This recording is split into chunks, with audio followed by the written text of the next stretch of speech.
Hello everyone and welcome to my channel. My name is Stacy Alden and I am here with Hank Ebeling today.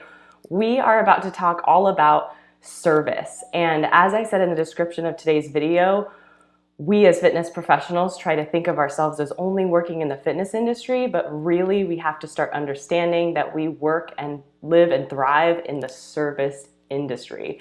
And Hank is a new author who has just finished writing a book called Crushing the Competition with Customer Service. Oh, yeah. And there it is. I actually posted on Instagram that we were going to go live today, and I used the Superman theme because All of the right, I love superhero, it. the superhero theming behind his book. But I'm so excited to dive into that book and what surrounds that book. But this is a series of 3 videos. This is the first video we're doing together. I have 3 questions for Hank, but I want to talk first about who Hank is. He is the owner and lead coach at H4 Training. Their logo is up there in the right-hand corner. And he has been in the training industry for 15 plus years. I don't even think you're old enough to be in the industry that long. Started young. You started way young. Yeah.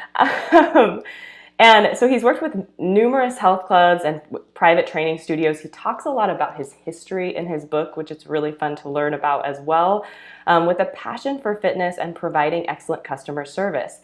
He strives to work with and empower his team of coaches and employees with knowledge, tactics, and strategies to make customer service the forefront of his business. His soon-to-be-released book, which we've talked about a second ago, Crushing the Competition with Customer Service, is coming out in the coming days, and I am so excited to have a chance to speak with him about the first part of our series, which today is focused on developing that customer service mindset as an owner or operator or a manager, or if you're a group fitness instructor, if you're a trainer, how to develop that mindset. So Hank, the first question I have for you is, if you could tell us a bit more about your business, H4 Training, and how you aim to make that community and experience a bit different or stand out from other facilities. Of course. Well, first, Stacy, thank you for having me on here. This is a great channel you got going with all these live videos, excellent videos. Customer service is something for my gym's H4 Training, which we now have 2 locations, small group personal training focused. And the whole thing to me was gyms always, well, not all, let's say many gyms don't feel very inviting to the normal person, right? Me and you, a lot of you listening who are, workout fanatics, we could go anywhere and work out. But for your average Jane and Joe, they're not comfortable, age, gender, ability. So I wanted to create a space that was comfortable for anybody. And then the other big thing was just putting that client first. It wasn't about us and our programming. A lot of times trainers, we get caught up into, oh, my class, my programming. It's all about me. Let's make it about them, what they want, what they need. Make it service centric, kind of like we're going to talk about today. So that was the whole kind of reasoning behind the gym. And to this day now, our first gym's 7 years old and the other one's approaching 4 years. And it's on our wall. It's in the book. We live by 3 C's, we call them: commitment, community, and care. And every day, myself and our coaches, we're always focused on those 3 things. That's how we direct the business. Everything that, decisions we make, everything's based off those 3 C's. Love it. And you have so many, we were talking earlier before we went live about your book, and how what I love about it is it's very straightforward. We have very limited time. It's not a ton of pages. It's not a lot of just rambling. It's a lot of focused, like you had those 3 C's, focused information for us to just take in as leaders. So my second question is, since I've sincerely enjoyed reading your book, what inspired you to write this book? Yeah, well, to your point, as we were chatting, especially us in the fitness industry, we have short attention spans. We don't want to read a 500-page book. We don't want to, have a textbook where you got to dig to find the true value. So let's make this short. Let's make it simple, colorful, which most business books aren't. Let's have some great images in there, and then let's load it with value. Let's make it short, but it's not about the length, it's about the value. So that was a big thing. The reason for writing it, honestly, because service gets neglected, I think, in most industries, but specifically ours, which is fitness. We're always looking for the next great workout routine and what's trending from an exercise standpoint, and what should I call my class, or what should I call my gym, or nutrition, and all those things are really, really important, but we forget about probably the most important, which is how we're treating our clients and the service end of it. So I just thought, I'd put together kind of a playbook, if you will, for somebody to take, whether they are a manager, a business owner, or just an independent trainer or instructor, and you can take those things and plug it into your business. It really does, I think, resonate for so many people in the fitness industry. Like we mentioned, you can be an owner, facility manager, or you can be a trainer and a group fitness instructor. And like you said, there's only so many ways to explain and coach a squat or a creative workout, but service is something that you really have to live by, is what I'm hearing and what I remember reading in your book. So my Well, to last touch on question, that real yeah, quick, yeah, not to interrupt you, but no, go ahead. we talk about it all the time with our coaches, and when we have new coaches, which is, what, to the average person, they just see a bunch of people getting sweaty, right? If they go Yes. work out with you, with me at this gym, they don't. I mean, I'm not trying to say your average person out there coming in isn't an educator, doesn't know better, but for the most part, sweaty people working out, other sweaty people working out. So for what we think so much of, well, hey, it's going to be this muscle and all these little things that me and you care about, and we really know, hey, that's not really a good workout. To your average person, I'm not saying it's not important, but they're not really noticing that. So it's all about how you're making them feel and how you're treating them to really stand out, amongst your competition. It's so true. No, it's so true. And with that, what are some questions that you encourage? Because you really are straightforward in your book of, if you really want to provide good customer service, you have to be consistent and own it. And what are some questions you encourage managers or instructors to really ask themselves when they're thinking about how they do provide customer service, or how they can improve on that? Yeah, and it is just that. It's a decision. If you are the manager, if you are the business owner, it really helps if you're the leader, because then it can trickle down effect. If you're an instructor or a trainer on your own, well, then it's easy. I mean, you're the Lone Ranger. You better make the decision. But I would just say the question is, do you want to grow?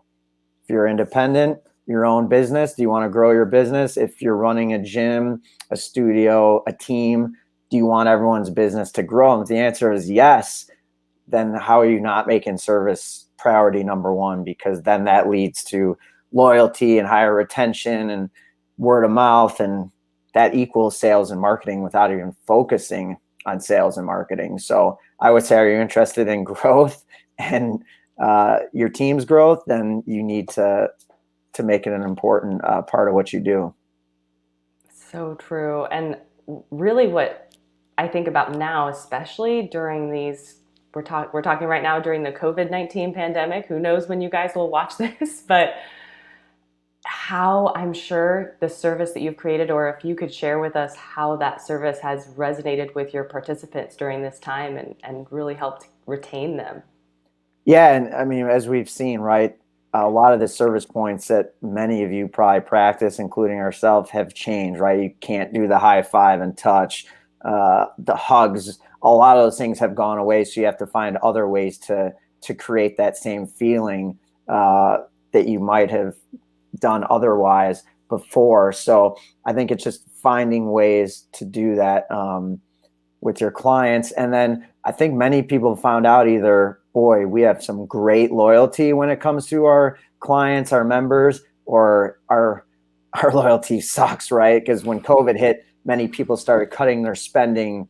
They looked for other options. They paused. They did things like that. And if you had really loyal base, they stuck with you because how well you've treated them prior to that and the service they got. And if they didn't get those things, then, you know, they went bye-bye, and it kind of made you realize, oh shoot, that's something I should focus on. So we're lucky enough to where we do have that loyal base that they stuck it with us. They continued to pay, and you have some people, of course, not. But I think that's why it's so important now more than ever. You don't want anyone to leave you, and if they're loyal, they likely won't. So absolutely. And really that kind of brings us to our next interview. After this one, we're going to meet next Wednesday, same time, same place. So for me, that's 2 p.m. Pacific time. For you, that's 4 p.m., right? Yep, Central Time here Central outside of time. Chicago. Yeah. And so when we meet live next week, we're going to be speaking about onboarding. And it sounds, from what Hank has explained with us today, that he's created this foundation of service to maintain his clients, but also there's that foundation and that respect that we can build with our employees as we start to bring them on, that can, and that expectation that you already spoke about today, to really help them own the same mindset, or to make sure that they understand and live by the same mindset that we do, because it's really hard to teach someone how to. It is. And if you're listening and you're like, hey, I don't manage or run a business, the next video that we do, I would say still join us, because a lot of the things that we teach our employees are just things that I used to do as a trainer, independent trainer. So you can kind of self-teach yourself if you don't have a team or a gym, brick and mortar. Just do a lot of these things for yourself.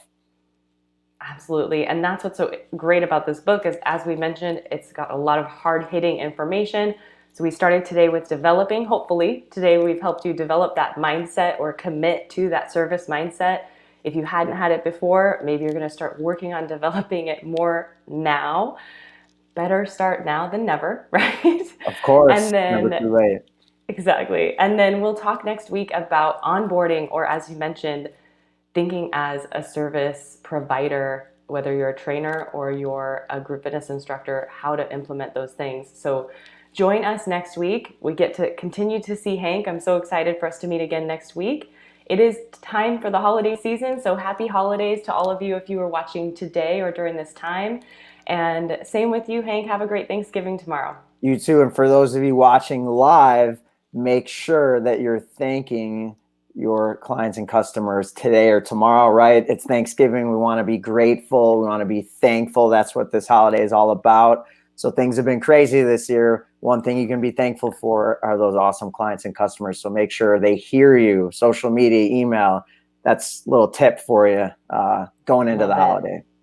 Love it. So, so true. So, so good. Actually, too, I'll throw in, I don't know if you guys do we actually started last year doing a holiday card with our team, like a picture of our team. Oh, okay. Very so cool. we send it to our clients, and we couldn't get in a group photo this year, so we did a bunch of different selfies. Oh, nice. with like a Santa hat or something. So guys, I forgot to mention that. There's an idea, send that There's to another your clients. idea right there. Yeah. There's 2 freebies for you guys right there. Yeah, totally take those free. and run with it. I love it. I love it. But yeah, we'll see you guys next week. Thank you again for coming today. Feel free to leave a comment with any questions, possibly for the next interview or the last one that we have as well, where we kind of tie everything together on the how. But thank you again, Hank, so much for being here today. I'm thankful for you this Thanksgiving, for your time the day before. For your time as well and the opportunity. So thank you, Stacy. And check out, is it h4training.com? h4-training.com. If you want to check out my personal page on Instagram, it's just Hank Ebeling. Post a lot of content from a service standpoint. And the book, Crushing the Competition with Service, the ebook is currently up on Amazon. The paperback will be there any day now. So if you want to check it out. Perfect. I'm so glad you mentioned that. So go check out his book. You might as well get ahead of us while you can before next interview. Thank you so much again, Hank. Have a great day. All right, everybody. Happy Thanksgiving. Stacy, thanks again. Thank you. All right, bye.